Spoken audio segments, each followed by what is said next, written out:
নমস্কাৰ, আছো শিৱসাগৰ জিলাৰ বকতাৰ পুৰণি পাম গাঁৱত আৰু আজি আপোনালোকক এনে এটা পৰিয়ালৰ লগত চিনাকি কৰি দিব বিচাৰিছো। তেওঁলোকৰ যি দুৰ্দশা, সেই দুৰ্দশাৰ বিষয়ে আপোনালোকক অকণমান জনোৱাৰ আজি চেষ্টা কৰিম। আপোনালোকে ইয়াত দেখিছে তেওঁলোকৰ এইখনে হৈছে ঘৰ আৰু ইয়াতে তেওঁলোকৰ 5জনীয়া পৰিয়ালটো থাকে। খুব এটা দুখ লগা অৱস্থা। আপোনালোকক ভিতৰৰ পৰিৱেশটো দেখুৱাৰ চেষ্টা কৰিম। এয়া দেখিছে আপোনালোকে ঘৰখনৰ যি অৱস্থা, আপোনালোকে দেখিছে। আকৌ এবাৰ আপোনালোকক দেখুৱাইছো। এইখনে হৈ গ'ল ঘৰখন, সম্পূৰ্ণ ঘৰখন এবাৰ দেখুৱাইছো। এয়া দেখিছে অৱস্থা। এয়া আৰু তেওঁলোকৰ যি দুৰ্দশা আপোনালোকে হয়তো অনুভৱ কৰিব পাৰিছে। তেওঁলোকে গৰম দিনত কেনেকে থাকে কণমানি তিনিটাৰ সৈতে, আৰু ঠাণ্ডা দিনত তেওঁলোকৰ অৱস্থাটো কেনেধৰণৰ হয় আপোনালোকে অকণমান অনুভৱ কৰক। এয়া দেখিছে ঘৰখন।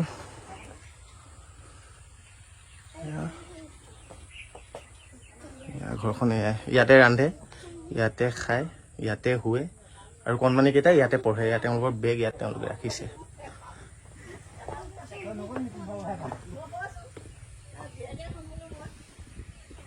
এয়া দেখিছে তিনিটা খুব মৰম লগা কণমানি। 5জনীয়া পৰিয়াল। এই কণমানি তিনিটা, মাক আৰু তেওঁলোকৰ যি কণমানি কেইটাৰ দেউতাক আছে। দেউতাক বৰ্তমান হাজিৰা কৰিবলৈ গৈছে, তেওঁ দিন হাজিৰা কৰে। বাইদেউ আপোনাৰ নামটো ক'ব। নমস্কাৰ, মোৰ নাম শ্ৰীমতী পাপৰি বৰুৱা। হয়, আপোনাৰ স্বামী কি কৰে? স্বামীয়ে হাজিৰা কাম কৰে। হাজিৰা কৰে, হয়। এই তিনিটা আপোনালোকৰ নামকেইটা কি কোৱা তোমালোকৰ? মোৰ নাম নমস্কাৰ, মোৰ নাম শ্ৰীমতী মীনাক্ষী বৰুৱা। হয়, আৰু তোমাৰ? নমস্কাৰ, মোৰ নাম শ্ৰীমতী পুষ্মিতা বৰুৱা। আৰু তোমাৰ নাম? হিমান্ত বৰুৱা। হিমান্ত বৰুৱা। বঢ়িয়া। তোমালোকে ক'ত পঢ়া? ইয়াতে ক'ত দেখুৱাই দিয়া, অকণমান দেখুৱাই দিয়া। ইয়াত পঢ়া? এইখিনি জেগাতে পঢ়া? কি পাৰি লোৱা? বস্তা কোনকেইটা দেখাই দিয়াচোন। সেইখিনি এইকেইটা বস্তা পাৰি লোৱা। আৰু এইকেইটা তোমালোকৰ বেগ। মায়ে ইয়াতে বনাই খানা, ভাত ইয়াতে বনাই, ইয়াতে খোৱা। আৰু ক'ত হোৱা?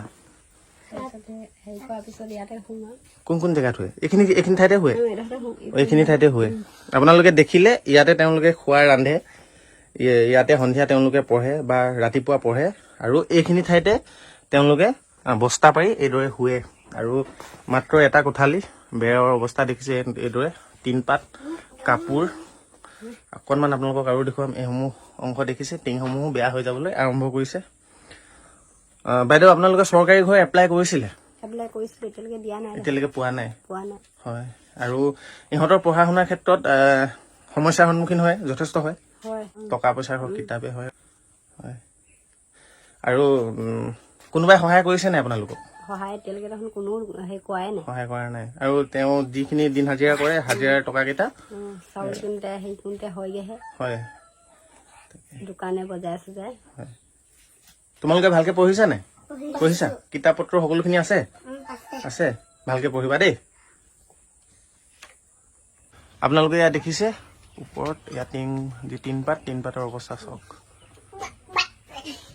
টিনপাতৰ অৱস্থা এয়া, আৰু ভিতৰৰ পৰিৱেশটো এয়া। বাইদেউ, ওপৰৰ টিনখিনি দেখোন যথেষ্ট বেয়া হৈ গৈছে। বেয়া হৈ গৈছে, এতিয়া বৰষুণ দিলে পানী পৰি আকৌ। যোৱাবাৰ বাৰিষা এনেকে থাকিল? এনেকে থাকিব, গোটেই পানী।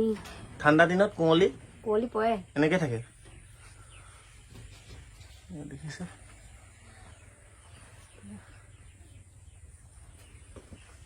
আপোনালোকে দেখিলে এই দুৰ্ভগীয়া পৰিয়ালটোৱে গৰম দিনত, ঠাণ্ডা দিনত এনেকৈয়ে নিজৰ জীৱন পাৰ কৰি আহিছে।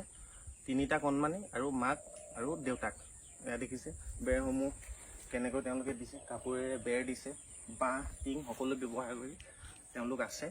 আজি আপোনালোকক মাথো দেখুৱালো তেওঁলোকৰ যি দুৰ্দশাৰ কাহিনী আপোনালোকক অকণমান জনোৱাৰ চেষ্টা কৰিলো।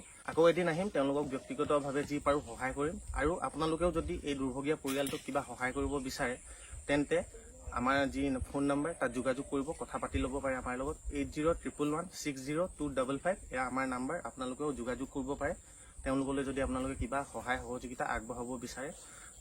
আজি প্ৰথম আহিলোঁ, সকলোখিনি ইয়াৰ পাছৰ যি পদক্ষেপ ল'ম আমি, তেওঁলোকৰ বাবে আমি কি কৰিব পাৰোঁ, সকলোখিনি ভিডিঅ'ৰ মাধ্যমেৰে আপোনালোকক জনোৱাৰ চেষ্টা কৰিম। ধন্যবাদ। লগ পাম অন্য এটা নতুন ভিডিঅ'ত।